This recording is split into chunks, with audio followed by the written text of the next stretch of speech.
元から白？うん羨ましすぎでしょ。キッチンもキッチンも元から標準。すっごい。ちょっとこっちから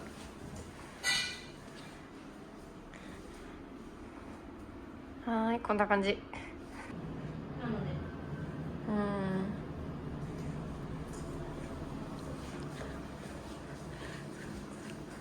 これ床ももともと床ももともとめっちゃいいじゃん。標準のカラーがこれなんだよね。めっちゃいい色。ミニマリスト的には多分たまらん色よ。ねえでもねたまらん。いるもん、こういう人。何も決められなかった。いいなぁ。棚だけ別っていうの言ってなかったね。棚は別。棚はいくらかかったのこれ。60万。さあ60万ぐらい。ひえどうなってんだ一体。もうぴったりそう作ってぴったりもうオーダーメイドやから、そのぴったりサイズでもう測ってもらって作ってる。備蓄を入れるために。備蓄入れる。すごいね。そっちだけの棚じゃ足りんかったのと、ここ見てなかったそうわ。ここで最初備蓄をしてたんだけど全然足りなかったの。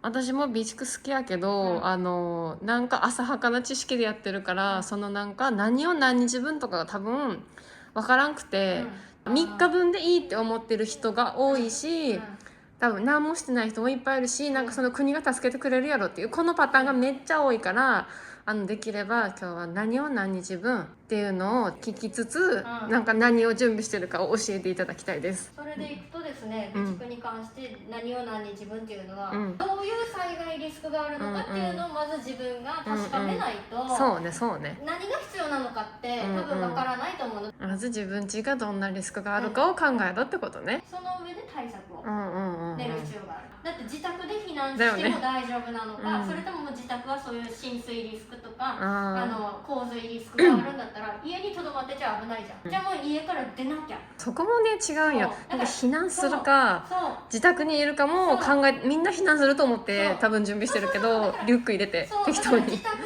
避難するから7日分なのよ、うちはね。で何やったっけこの家は。この備蓄は何やったっけ。この家の備蓄はもう7日間、それこそ断水しましたとか、あとは電気が使えませんっていう想定の時に最低限7日間、水が7日分、もう家族4人だから、だからリッターとかをね教えてくれるサイトがあるんですよ。東京備蓄ナビだ。東京備蓄ナビっていうサイトがあってね、これで今すぐ準備を始めるっていうのを押します。するとこういうふうに質問が出てくるわけよ。あなたと一緒に住んでいる人のそれぞれの性別年代を教えてね、4人で住んでいるって選択します。そうするとこういうふうにスペックを入れてくるね。そう次へって押します。でマンションなので次へしますね。でそうするとすごいすごい。めっちゃいいじゃんこれ。そう最低限これぐらい必要ですよ。だからうちはなるほどね。うちはマンションだから7日間分っていうことで水が76リットルとか自動でこういうふうに出してくれるわけだけど、この中からうちに必要なものがあって取捨選択をして、でそれこそカロリーメイトなんて食べないから、うちはじゃあプロテインバーってことはそう、タンパク質だからタンパク質を取れる、例えばオフとかさ、そういうのに置き換えてみるとか、そういうふうに考えて、そうでやるのが良いと思うんだ。それで76リットルにしてる。そう一応それ私もやろう。すごくリンクを概要欄にじゃ貼ります。ただこれ東京備蓄ナビなのでっていうところに留意してほしい。東京で住む人用、お住まいの地域、災害リスクに応じてここ変動すると思ってください。そこだけ注意。分かった。でこれを参考に備えてるとじゃあ基本的には普段から食べ慣れたものを備蓄しましょうだから、それこそこの間コロナをやってやっぱ普段から食べ慣れてるものばっかりやっぱりなくなるから、食べなかったの缶詰買ってはみたけど、防災士成り立ての頃にバーって備蓄しなきゃ缶詰って思ったけど、それこそそんなに食べんよねって。缶詰に行きがちなんだよね。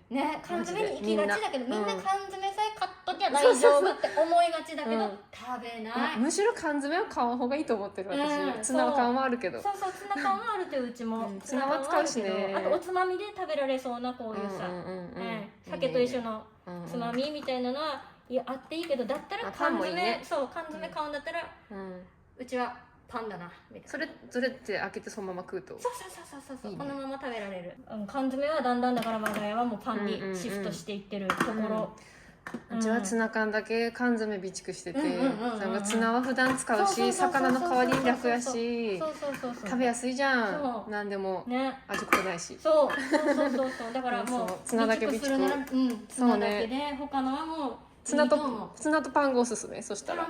ツナとパンがおすすめ。へあとはもうこういう子供が普段からねうん。食べる。子供がもうねボリボリおやつ代わりに食べれるしっていうので重宝してます。備蓄どっからどこだっけ？もうここら辺全部全部備蓄しながらでも食べながらって感じよ。そのローリングストックだから考え方は普段からここから使いつつなくなったら買う。要するにここが全量だと思って、全部の量だと思ってここに収まりきる分だけ自分も食べながら普段使いしながら開けてきたなと思ったら買い足す。あとはこういうレトルト系のレトルトか湿布かと思った。フライパンにね、うんそれこそパスタをこうやってさ、バーって入れるじゃん。それとかこれバキって折ったりで水張った上にポンって置いて、蓋を閉めて手持ちのさちっちゃいコンロとかでバーってやって加熱すれば麺が出来上がる頃にはもうこれも一緒にペッてかけられるっていうので重宝する。あとこれもイザ飯ですね。おすすめ。こういうのはイザ飯？イザ飯。それ美味しそうね。なんかその洒落てる何それ洒落てる可愛い。イザ飯すごい。おすすめ。これも大体やっぱり3、400円、500円ぐらい。まあそんなもんだよね。する。それ長期保存だからね、これもね。これは2025年。すごいね。長いね。洒落てんね。それいいな。おすすめ。それもローリングすると？これもローリングする。ローリングするとき罪悪感が私生まれそう。あ、そう？高くて。高いから。そう。ただから食べ慣れとかないと賞味期限が迫ってきたら食べようでいいと思うっていう。で。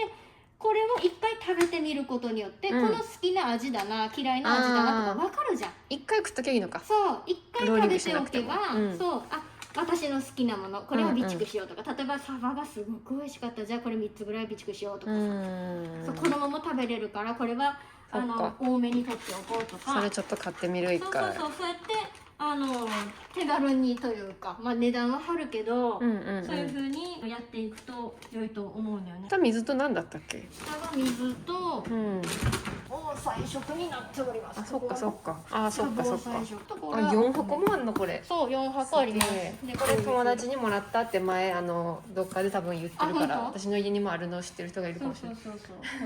まだ一回もお試ししてないんだよね。そうだから今日食べてみて。ありがとうございます。新潟2008年に起こった地震で被災されたホリカフーズっていうもともとそれこそ缶詰屋さんが作ってる開発した商品で、もともとはレスキューフーズっていうんだけど、災害時に働く人たちがきちんと働けるようにみたいな、その人たちがしかも水もない火もないっていう時でも食べられる。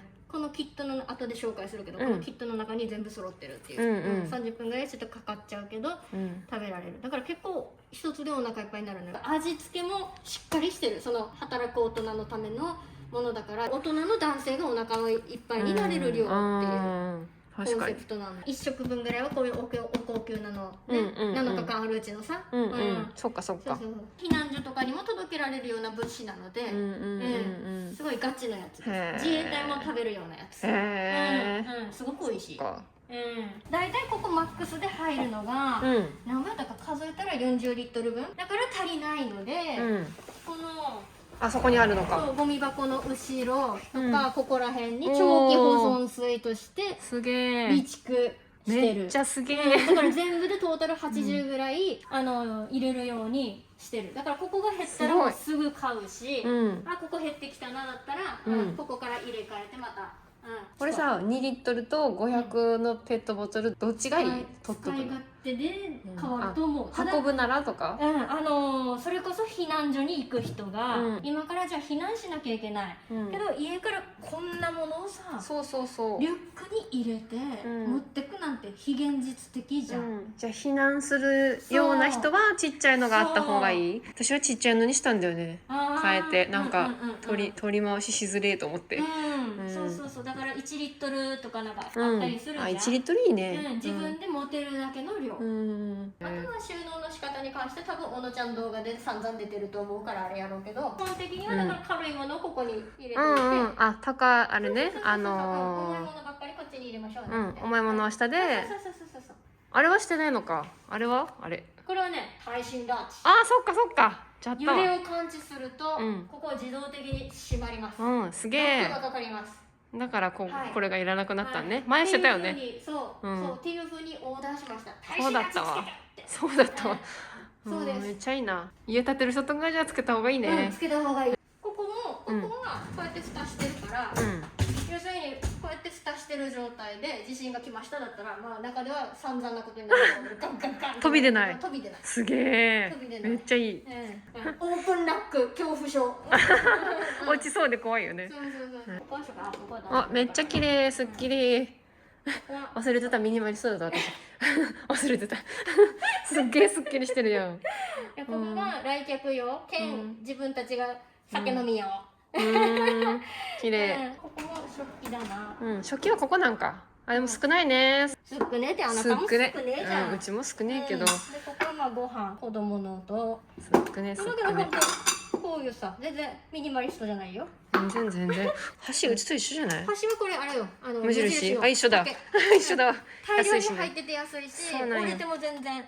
だし、全然左右とか関係ないから。そう一緒だわ。そう。こんぐらいかな。すっきり。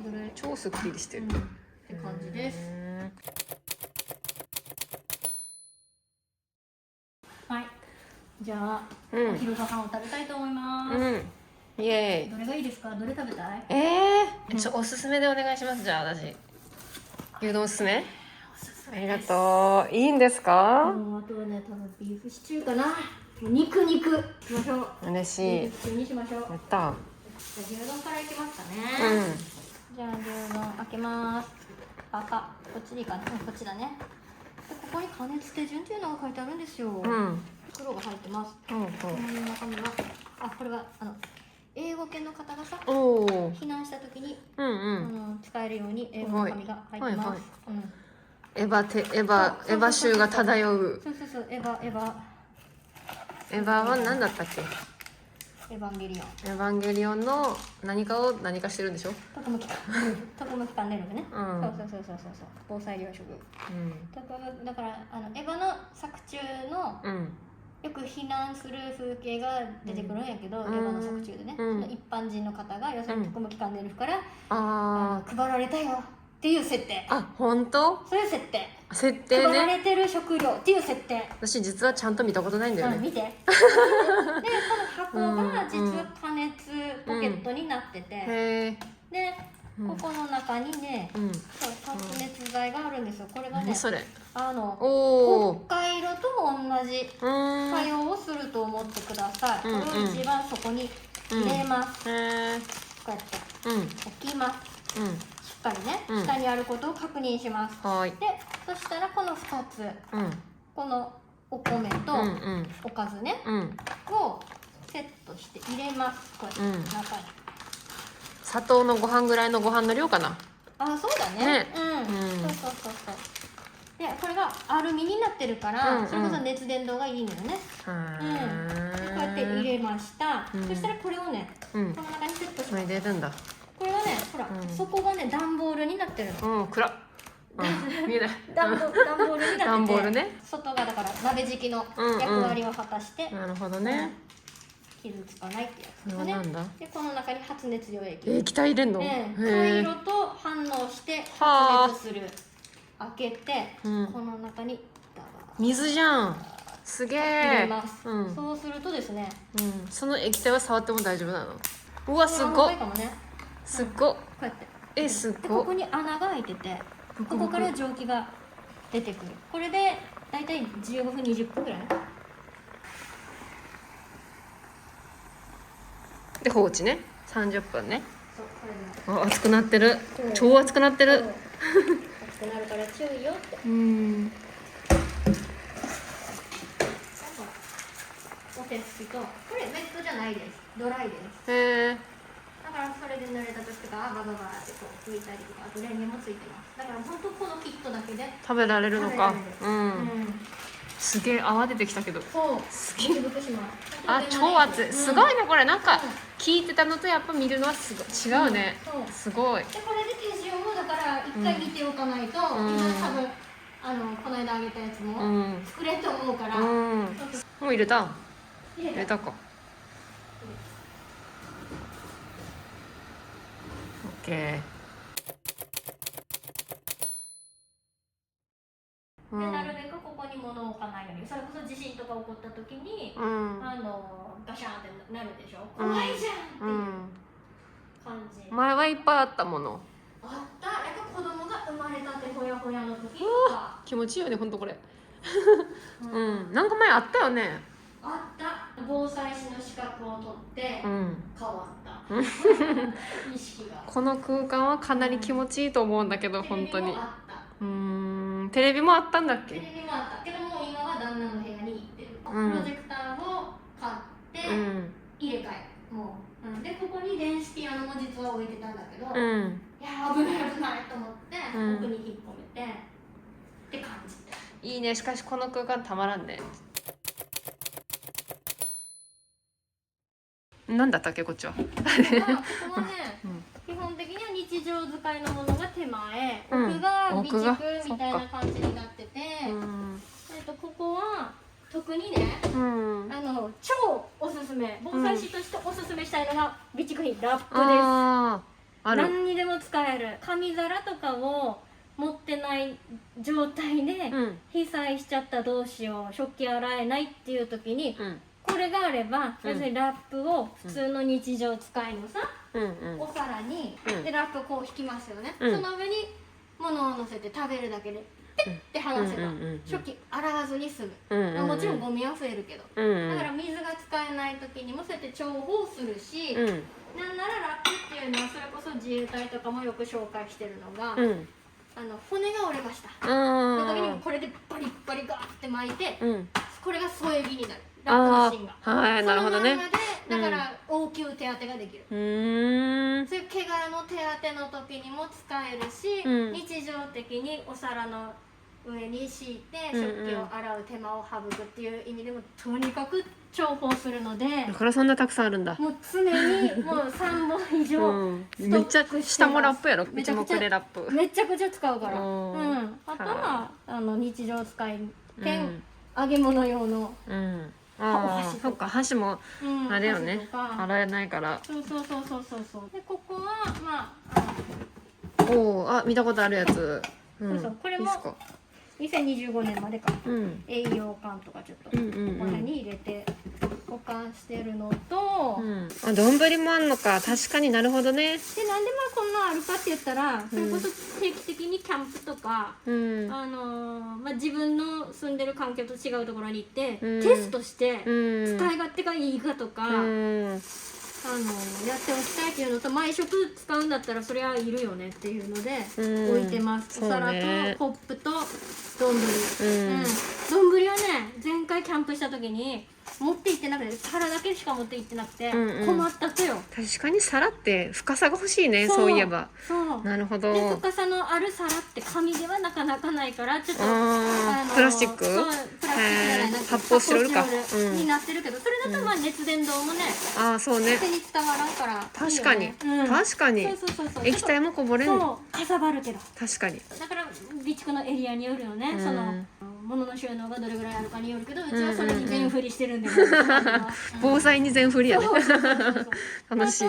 ここら辺はね、100均で買った、これはプラスチックの器。これも予備余震だけでもう何百回とか何百回何千回って体に感じる自信があることを考えたら、もし万が一だから本震は免れても、その余震で物が割れたとかならんとも限らんから、そのために一応プラ用で人数分揃えてると、あとはその大きめのお皿とストローとちっちゃいスプーンとか。スプーンフォークも盲点よね。箸だけだとっていう困るのやって気づいた。スプーンフォークも入れてる。これもまあキャンプとかあった時に持っていけるしっていうところ。キャンプ結構行く。キャンプはね行ってなかったっちゃけど防災士になってから、うん行ってテストするの大事やなってそっちの面白い観点ね。むしろうん。そうそうそうそう、なるほどね行ってみるとねいろいろ学びがあって、うんあれが足りないこれが足りないになるっちゃは、防災のテストができるっていう理由で行く。防災のテストをするために、けどな。自分の今の備蓄状況みたいな、で一番上はもう私届かないんですよこの通り、身長何センチ系？ 147センチでちっ足せりないんです、なので一番上のエリアはもう旦那エリアになってます、冷蔵庫も同様です。上のエリアはもう旦那で、私はもうここのエリアしか使わん感じです、はい。あとはここに汚いけどテープ貼ってます、あ、落ちないよタップフィうに。ットっていうやつが、これが結構、本当や。そうそうそうそうそう、すげえ。でこれで震度6強とかの地震が来ても、まあ本棚とかにもいいんだけど、ああ、確かに。物が滑り落ちてこないの、これだけで。だから軽いものだったら。そうそう、だからオープンラックにされてる方たちは、こういう風にシールを貼るなるほど。だけでも対策になる。これだけで物が、あとは滑り止めシートとかも多分やってたりすると思うんだけど、そうそうそう、これでも防ぐ。知らなかった。そうそうそうそう。コロナになった時に痛感したやつだけど、燃えるゴミの袋はめちゃくちゃいる。めっちゃ出るね、確かに。あれか、紙系とかたくさん使うから。そう除菌とかでもそうだし、家中除菌したりとかもそうなんだけど、ゴミがどんどん出る。めちゃくちゃ出たから、もう元から備蓄してたけど、よかったと思って、ゴミ袋は。だからもうやっぱ全部使ってしまったから買い足した。いっぱいあったのに使った。いっぱいあったのに全部使った。すごいね。っていうぐらいゴミが出た。多分災害時もそうだけど、物の撤去作業とか片付け掃除で使うじゃん。だからそのためにもあった方がいいと思う。燃えないゴミの袋もだから置いてる。カセットコンロ、スリムのやつか。いいね。ガスコンロが使えない時にこれでやるように。うちはあんまりその備蓄っていう観点では全然ないけど、私が使う普通にやっぱでも置き方がミニマリストだよね。そうだよ。そうよ、もっと持ってる人いるよ多分。そう。圧力鍋でご飯炊きます、我が家は。ほらもうそこがもうそれ。なのでないです。炊飯器がすぐ壊れて、あれご飯炊けんってなったから、これでググって炊いてみたらこっちの方が美味しかったっていう。わかるわかる。もっと美味しいやろね。そう、美味しい。炊飯器よりフライパンの方が美味しいし、本当。フライパンに圧力鍋の方が美味しいと思う。美味しかったって、甘みが違ったのよ。じゃあもうこれでいいじゃんって、下手にそんな10万20万とかかけてお高級な炊飯器を買うよりもこっちの方が、しかも早く炊けるし。そうなんだ。浸す本当はせんといかんじゃろうけど、うちはせんから、もうこれで。そうか。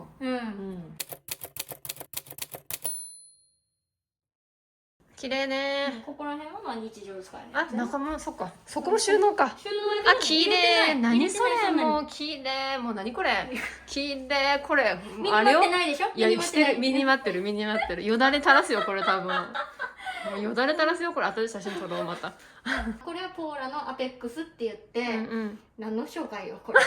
アペックスって言ってその自分の肌の状態、その時の状態に合わせてカスタマイズしてくれる自分専用の化粧水と、乳液とすげえクリームとね、ってやつ。たまらんねこの眺め。もうそういうやつで、これは保湿剤ね。体がすごく乾燥。ミュゼだ。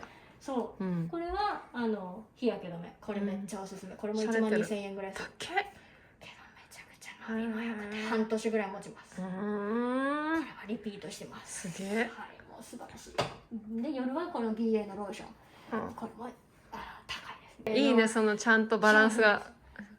金を使うところがこっちとみたいなね。金使うところここ。なるほどね。真ん中はあんまり入れてないかな。歯磨き。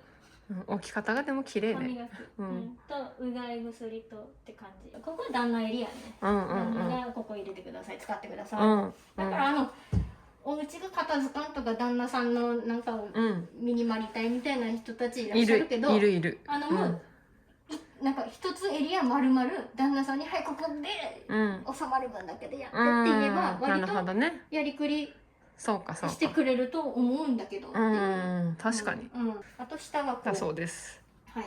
もうめちゃくちゃ使うから、ウエットティッシュは実はうちもめっちゃ貯めてる。そうウエットティッシュはめちゃくちゃ使うからめっちゃ入れてます。なんか体拭きとかにも使えるかなと思ったんよね。そうお尻拭きは体拭きにもなるから備蓄しておいても全然いいと思う。災害時水が断水して使えない、そうお風呂入れないっていう時にも使えるから、そうただ清涼感は得られないと思うのよ、夏の暑い日とかの時は、まあそれこそああなるほどね。こういうやつ、デオドラントね。だからデオドラント系を買って大人は対策すればいいんじゃないでしょうか。なるほど。はい。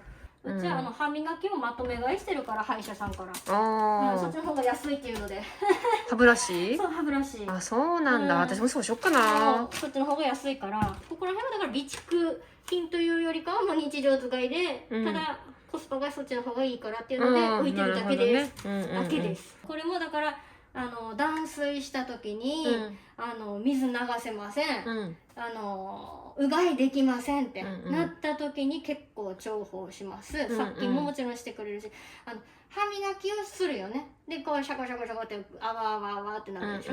でこれをもう半分ぐらい入れます。でそのぐじゅぐじゅぐじゅってするだけでおしまい。子供もこれ使う？子供もね、だから慣れさせたくって今練習してるって感じ。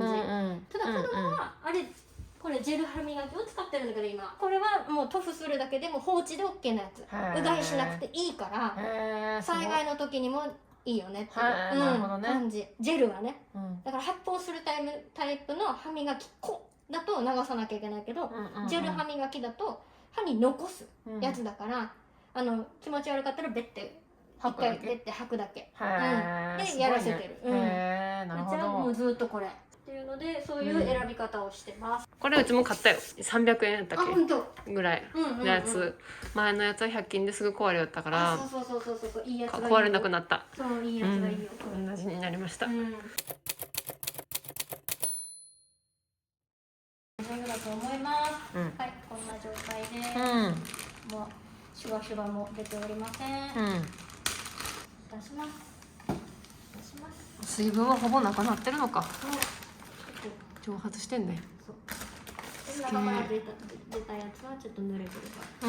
でこれは発熱剤なので不燃ゴミですね。になるかな。はい、出します。これまあそういうので置いときます。冷めたら処分します。これ開けますね。ご飯。ぬめる。ぬめる。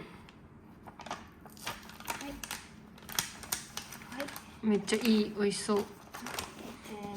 いい匂いする。取ります。ほら、お米が。ね、綺麗。いいやつやん。そう、いいやつ。って感じがするわ。いいやつね。そりゃね、一食1200円だらね。これんげでね、一回ね、寄せなきゃいけないの。なんでかって言ったら、この普通にダバってしたら、ドバーって出ちゃうから、一回こうやって寄せます。おかずさんが入るスペースを開けます。これぐらいいいかな。ここにこれはどっちかな。牛丼。牛丼ですかね。牛丼ですね。牛丼です。開けます。開けて。はいも美味しい。はい汁から入りますね。おお。わすっごいしっかりしてるやん。でしょ。こうやって。美味しそう。そう全部出たかな、出たんです。はい。そりゃそうか。はい。お肉がこれがまた美味しいのよ。味付けもねちょうどいいのよ。薄くはないです。塩分はやっぱ濃いめです。やっぱ災害現場で塩分がきちんと補給できるようにちゃんとがっつり。はいはい。これも寄せます。だってさ。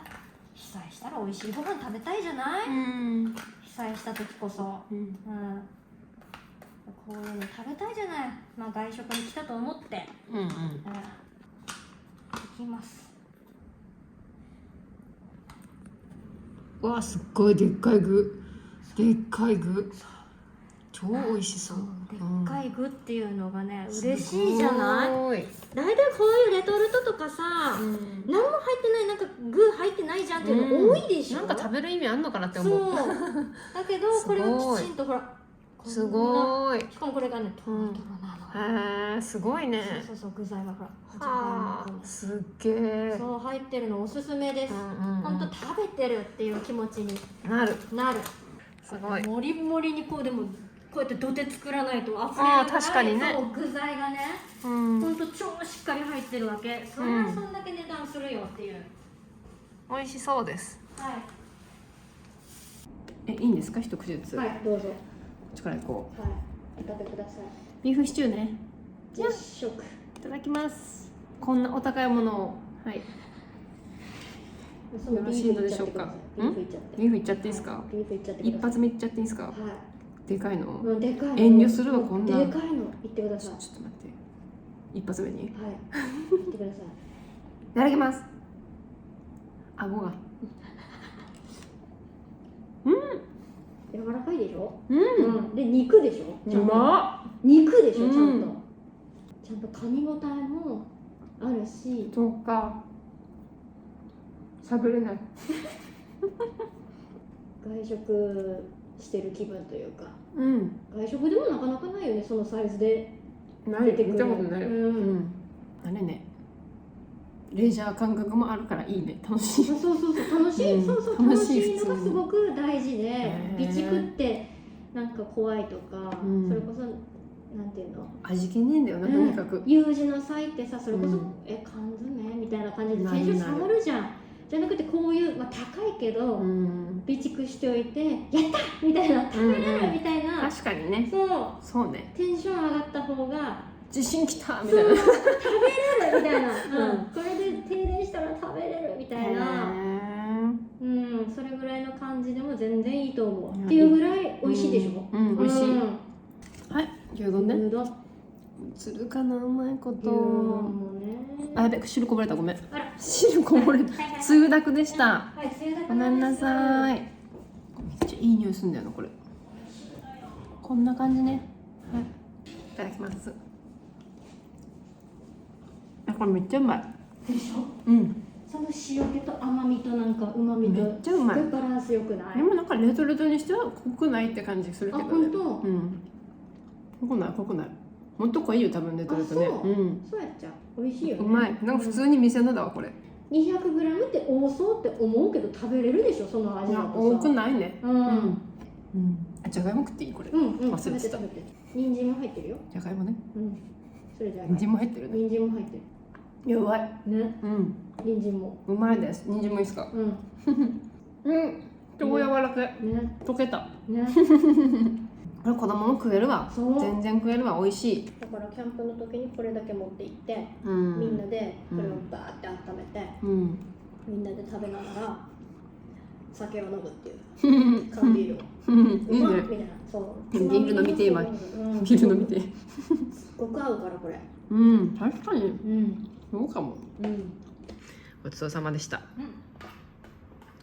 超お腹いっぱいになった。でしょ。こっちに備蓄品兼靴箱として利用してて、なんでさっきからね靴がこれこんなに多いのかっていうと、まあ災害対策用でもあるんだけど、まあすぐパッと逃げられるようにっていうのもあるし、あとは洗い替えがねめんどくさいっていう、そういうことで靴は子供たちの多いです。ただ買ってません。お下がりです。全部お下がりでしょ。全部お下がり、全部お下がり。この青い長靴はうちのあったやつ？そうです。お下がりでいただいてる。うちのおさこれあと2つあるからいずれ回ってくるから。はい。あとは備蓄としてはこれか。ここがモバイルバッテリー。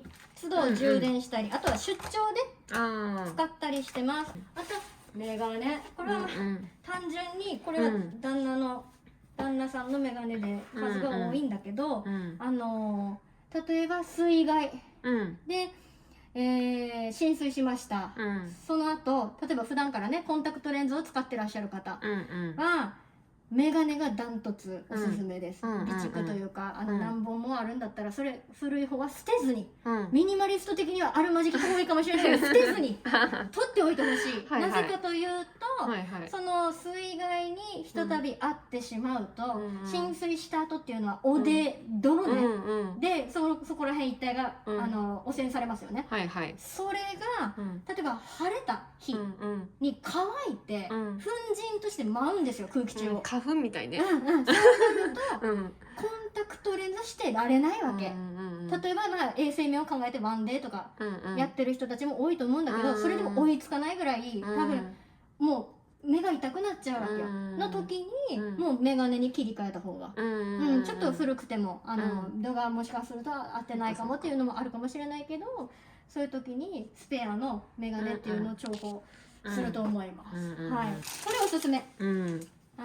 合板インソールって書いてるから、それ板が入ってる、もしかして。板が入ってるのかな。ステンレスって書いてるよ。ステンレス。すげえね。踏み抜き防止だから、マンション防災といえど、その7日間サバイブしてる間に、あれが足りんくなった、これが足りんくなったとか、なんか救急で出らんといかんとかあったりするの時に外出せにゃいかん。だけど例えば地震でそこいら中瓦礫だらけとか、あとは道路がクラックしてる、ひび割れてるとか、何が落ちてるかわからないじゃない、っていう時にこれを自分の足のサイズにちょきちょき切って、インソールとして入れて、中敷きとして入れて、これで普段の要するにこういう靴の補助として使える。サイズ違いで L サイズもあります。25.5から 26.5 だからサイズによって、だからサイズによって買えば。ここ見ます？なんだっけ？トイレ。トイレは、そうだったそうだった。トイレのことも聞きたかったです。トイレは断水した時のために。それ気になる。何ですか？トイレです。そうですね。トイレです。中に中はちょっと開けたくないんで開けられないですけど、要するにこれ。こういうことですね。バケツにも使えるし、凝固剤が入っているんですね。だから用を足した後で凝固剤を入れることで、燃えるゴミで出せますよみたいな。これはでもトイレでも使えるんですね。だから断水した時に、そうビニール袋と一緒に入ってて。でビニール袋をここに敷きます。なるほど。用を足します。凝固剤入れますっていう。これは何回分？これがね、50回分。すごいね、結構あるね。だけどそれこそさっきの東京備蓄ナビで足りないと。我が家は50回分じゃ1週間断水した場合に全く足りてないということが分かったので足しました。100？じゃあでもそれ場所取らんからいいな。結構お値段は張ります。それなりに。ペットシーツよだって今。ペットシーツでもいいと思う。ただやっぱり子供たちもだんだん大きくなってくると、やっぱりトイレでやりたいって。大人もそうじゃん。そんな公開処刑みたいなことね嫌がる場合もあるから、こういうのがあるといいと思います。いつもの要するにトイレで使えますっていうので。100あってもそんだけのスペースか、いいな。そういうのを選んで買ってます。こっちが寝室ですね。なんもね。リビングに置いてた。さっき言ってたやつか。リビングに置いてたこの電子ピアノ、ここにぴったりはまったね。ぴったりはまったから、これならいいじゃんと思って。でこれでもし倒れてきても難しいけど、こっちに倒れてきた場合でも守られるようにということでベッドはこっちにしてます。あとはここがこれさっきおなちゃんからいただいたお下がりです。はい、ありがとうございます。助かります。いつも。仮置きでここに置いてます。でもここら辺服なんだけど、服この通り全然身にまってないです。なんでかって言ったら備蓄のために、ちょっとここは下着だからあれだけど、すごすぎる。すごい枚数が1、2、3、4、5、6、7、ここであるだけでも7枚。ここもシャツもこんだけ。ここはパジャマ。だけど日常使いの T シャツはこっからよね。服の備蓄っていうのがマジで多分初めて聞いたかも、服の備蓄って。だってそれこそ我が家の場合はだけど、マンションの場合やっぱり断水がうん心配ですと。うんで断水するっていうことは洗濯もできませんようね。んってなったらじゃあ最低でも1週間はうん今ある服でうん乗り越えなきゃいけないと。うんだけど子供がいたらさ、小学校低学年とかでもそうだし年長さんでももっとちっちゃい子はもっとだよね。うん洗い替えめちゃくちゃいるじゃん。うん一日に何回も、まあ、汗かくからとか、うん着替えたりとか食べこぼしとかうんあったりするでしょっていう時にいくらあってもいいと思うんだよね。うんだけどいくらあってもいいって言ったってまあ収納に応じて、そこに入るだけの枚数でいいと思うんだけど、まあ我が家の場合はそういうわけでうんここに入る分だけ、うんですごい備蓄してます。どうしたもんかなうちの服はどうしよっかなって言われたらどうしよっかなって気になってくる3枚だったら冬服はあるけどねみたいなね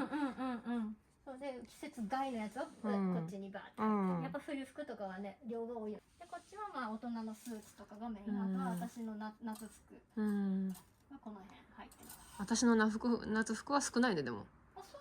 一般の人に比べたら少ないんじゃない？もうここら辺でもう回してるから、ここら辺で、これ同じような服あるね。もうこれがあね似てる。あそういうことね。これが同じとこのやつ？そう夏へーはねもうこれですね。それもだからここだけじゃそれこそ足りんから、その1週間生き残れないので、ちゃんとここに入る分だけは備蓄してる。これ無印じゃないよね。このバッグ、あ、これはねライクイットのクローゼットシステム。無印は下じゃん。あ、そうかも。取っ手がそうだわ。それが確かに。嫌でなるほど。上から言われてみれば。取りたいのよ。なるほどね。組み替えもできるし。右だけ黄色いね。そう、すごいでしょ。長く使ってるっちゃ。そう。すげえ。だって結婚した当初からだから10年選手。そうね。10年選手で使ってるっていうぐらいだから長く使えるし、型が10年経っても変わらないからご覧の通り。めっちゃいい。だから劣化したら買い足せるし、取っ手がここについてるし、全く同じやもんね。そう、組み替えがほらサイズが違ってもちゃんと揃うのよこれ。すごい。っていうところが魅力。あとコロコロがついてるからこうあ、本当だ。でこの下も掃除がしやすい。っていうので引っ越しもしやすいのよこれだと。確かに。これが備蓄で。なんだっけ？なんか見たな。ここの中にまああっちに収まりきらなかった備蓄品とかを入れてて。めっちゃある。軍手大事ね。かなり使う。大事ね。そう、なんかそれこそ外が汚れたとかなんか借り出されるとかそういう時に使うので絶対必要。あとは有事の際の洗顔。ああ、本当だ。水がなくても洗えるっていうやつを、だから何あるじゃん、クレンジングジェル的な。で拭き取るだけで終わりみたいなのあるじゃん。そういうやつを選んで買って備蓄してる。でこれ出張の時とかにも使ってる。これはなんか試供品でもらった歯磨きめっちゃある。これもジェルだから。あれか、さっきのか。ジェルだからいいなと。クレンジング拭き取るだけの化粧水とか、あとはそのデオドラント系すごいな。除菌シートとかを一式入れてます。なんでこうジップロックに入れてるかって、まあ湿気乾燥じゃないその揮発するのを防ぐため。でここにやっとこう生理用品入れてます。生理用品普段使わないようにしてるんだけど、生理が来たらあれか、生理用ショーツを普段は使ってて、なんでかって言ったら備蓄に回したいなと思って、普段使いと備蓄とダブルで使ってると相当かさばるなと思ってて。そうね、確かに。そう、なんかかさばるのを防止するために、もう備蓄品だけにしようと思って、普段は生理用ショーツを使ってる。あとは冬用に北海道。その辺忘れがちよね。私も買った。暖房使えないとかそういう時にも重宝するでしょ。室内でも絶対必要でしょ。これサイズが S サイズの手袋、そういうサイロと、あとはその生理じゃなくてもストレスとかでさ、女の人って多分織物とか変化しがち。でそれこそ夏場はまあ毎日洗い替えするだろうけど、冬場とかショーツちょっとまあ汚れてないからあともう1日ぐらいって。だから洗濯物を減らすのにも役立つ。これさえ引いとけば汚れないから、ショーツが。あとはゴム手袋。これもいるね。そう。軍手とは別に。っていうのと、あとはマスクとかだね、マスクとか、うんうんあとこれはね、タオルかな、そうもしかしてタオル、見たことある。圧縮タオルそう、うん100均とかに置いてあるタオル、これ多分車とかにもうんうん、まずそうねそうね。そうコンパクトでうん使いやすいよってやつですね。うんうん何かとうん必要になる衛生用品、うんうんこれもテープ、リバテープ、リバテープも方言らしいね。なんかね5種類ぐらいあるみたい言い方が。絆創膏、うん絆創膏うんもこうやって備蓄してますと。遠足？そううん災害っていうかね、なんだろう、産後うんすごい体調が悪くて、で咳喘息ですって言われて1ヶ月ぐらい咳が止まらんかったことがあって、でそれで処方された薬なんだけど、これいいなと思って取っておいてる。それこそ多分水害とかの時に粉塵が舞ってる時に多分確かに出るよすごいね。出るだろうなと思って、そうんうんの時用に取ってある。娘もこれ使ってた。あ、本当。うんで取ってある。うんあと消毒液とか入ってる。うんうんこっちはこっちで入りきらなかった分うんキッチンパックとか、ほうほうあとはコンロ用の出たそう。どこにあるんだろうと思ってた。コンロ用のそうやつとか、これはね一回使ったのよ。シャンプー、おドライシャンプー。へえ。だからお風呂に入りたいけど入れないって、それこそ避難所とかにも向いてるかもしれない。すごい頭がかゆい、でも洗いたいけど洗えない、水がないっていう時に、これこれ初めて見た。本当、うん割とオンラインとか多分その辺でも買えるんじゃないかなと。へえ、よかっドラストた。とかでうん清涼感は一時的には得られる、けどやっぱりベタつきとかうんやっぱ汗かいてるとそんな効果ないかなって感じだから、気持ちとりあえずシャンプーした気分になれるっていう感じ。そっかそっか。なだけ使いかけだけどおすすめなのが女性にね、拭き取り化粧水。災害の時って水がなくて洗顔できませんってなったら、もちろんその拭き取りクレンジングとかでもいいと思うんだけど、あんまりそんなクレンジング必要なほどメイクしてないわとかいう人はこれを要するにコットンに取って拭き取って、あとは普通の手入れするだけで済む。じゃあ水使わない。確かに。っへえ、なるほどね。ていうのに結構重宝するなと思って取ってある。あとは綿棒とか、綿棒も買い足さなきゃいけないけど、そう綿棒は何かと使う。ないわ。これは太めのサイズなので、次は細めのをちょっと買わなきゃなって、この間新しく出したばっかりだったのよ、ここから基本的に。だから買ったやつをここに入れておいて、その普段使いのやつがなくなったらここから取っていく、そしてまたここに買い足すっていう運用の仕方してる。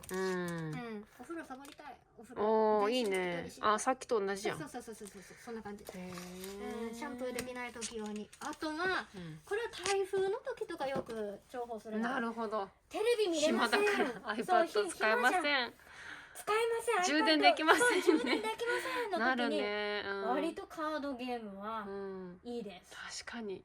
で避難所とかでもこういうのを持っていっとけばヒーローになれます。でみんなで遊べるから、その場にいる子供たちとか、こういうカードゲーム系UNOとかね、あったらいいと思う。折り紙ね、子供が遊べるようにっていうのとかが入ってるかな。まだ入るからもうちょっと考えて入れていこうかなっていうところです。すごすぎます。はい。備蓄かな。一通り。すごい。もうみんな危機感持ってるはず今頃。そう。私も持ってる。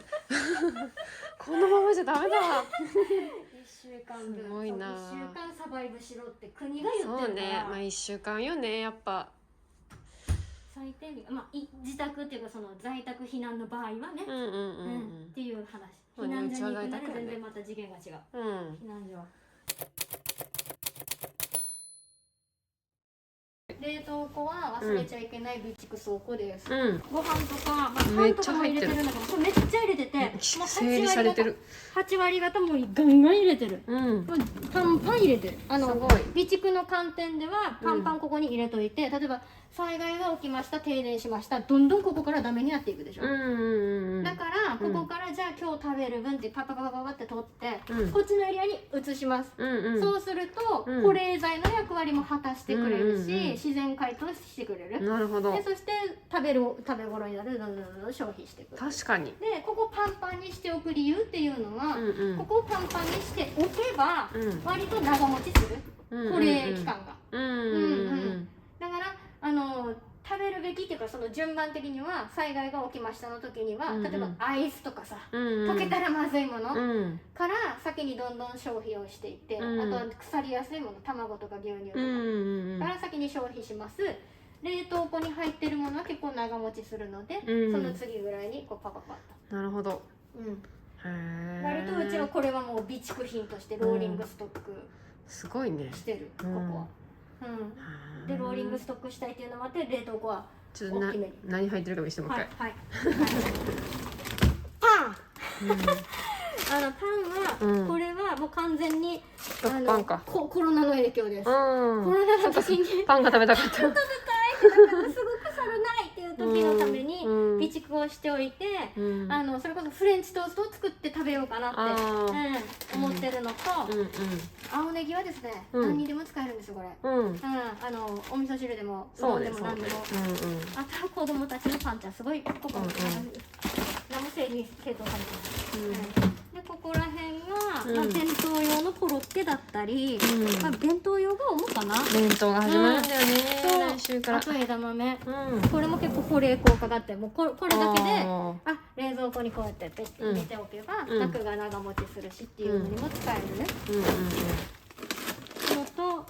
あとミックスベジタブルとか、お野菜系も取ってあるかな。あとは本当弁当用ですね。ほぼほぼ唐揚げとかめっちゃあるな、すごいな。そうそう、タンパク質。オムライス。これなんか見たことある。これも弁当で重宝するんですよ。とてもいいです。おすすめです。っていうのが中心になってるかな。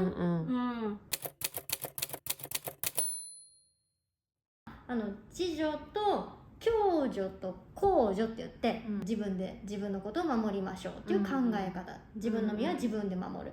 で共助っていうのは近隣住民の方々とか、そのコミュニティとかで助け合いだから近所付き合いってことですね。公助っていうのは行政ねとか国とかの助けだから、皆さんが多分一番イメージしてるのは、テレビとかでもバンバン流れてるその公助の部分、自衛隊がヘリでレスキューしてるみたいな場面をテレビでよく見かけてるせいで、自分もいざ被災したらそういうことになるんだってイメージされてる方って圧倒的に多いと思うんだけど、実際には助かった人たちのもう 90% 以上の人たちが自助と共助によるもので、公助つまりそのヘリコプターで救助されたとかっていう人はもう1割にも満たない。自分で自分の身を守ることがまずもって一番大事。もう行政頼ってられない。行政はもう二の次三の次ですよって。